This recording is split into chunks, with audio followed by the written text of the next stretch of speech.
अडानी जी का दुनिया में डंका बज रहा है, और किस तरह से डंका बज रहा है पहले उसकी बात कर लेते हैं, फिर जो कुछ आज शगुफे छोड़े गए हैं उस पर प्रकाश डाला जाएगा।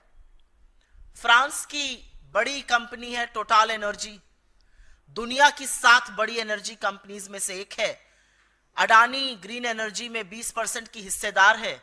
उन्होंने निर्णय लिया है कि अब भविष्य में अडानी ग्रुप में कोई भी निवेश नहीं होगा।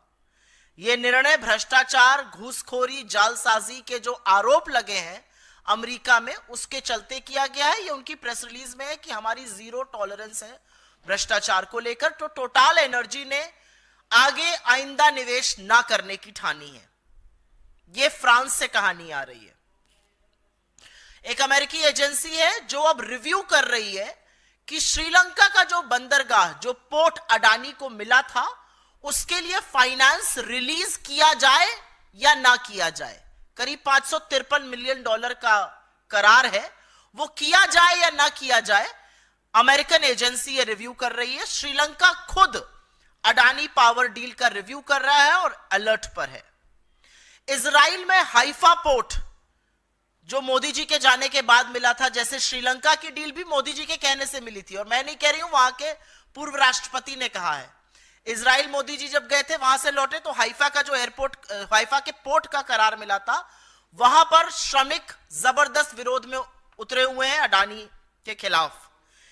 कीनिया के राष्ट्रपति ने तो सदन में बताया कि एयरपोर्ट की और पावर की डील को हम रद्द करते हैं, और हम सबका सिर शर्म से झुका। जिस तरह का जश्न कीनिया ने मनाया अडानी की डील रद्द होने का, एक हिंदुस्तानी कंपनी ने इस तरह हमारा सिर शर्मसार किया। कीनिया में भी मोदी जी की कृपा से ही कॉन्ट्रैक्ट मिला था, यह बात वहां के पूर्व राष्ट्रपति ने बताई थी। बांग्लादेश की कोर्ट ने अडानी पावर डील के जांच के आदेश दिए हैं। ऑस्ट्रेलिया में पहले ही अडानी के खिलाफ जबरदस्त घोर विरोध और प्रदर्शन चल रहा है। स्विट्जरलैंड ने अडानी से रिलेटेड, उनसे संलग्न करीब 2617 करोड़ रुपए फ्रीज कर दिए हैं जालसाजी और हेराफेरी के आरोपों के बीच में। अमेरिका में तो डंका ऐसा बज रहा है कि वारंट इशू हुए हैं। तो हर ओर अडानी घिर रहे हैं, सिवाय हिंदुस्तान के। हिंदुस्तान में वो सेफ रहेंगे क्योंकि यहां पर नरेंद्र मोदी जी के रहते हुए उनका कोई बाल से बाका नहीं कर सकता है। यहां असलियत यह है कि एजेंसियां मूक दर्शक बनी रहेंगी, वरना इतने संगीन, इतने गंभीर आरोप लगने के बाद आज तक, अभी तक उनकी गिरफ्तारी हो जानी चाहिए थी।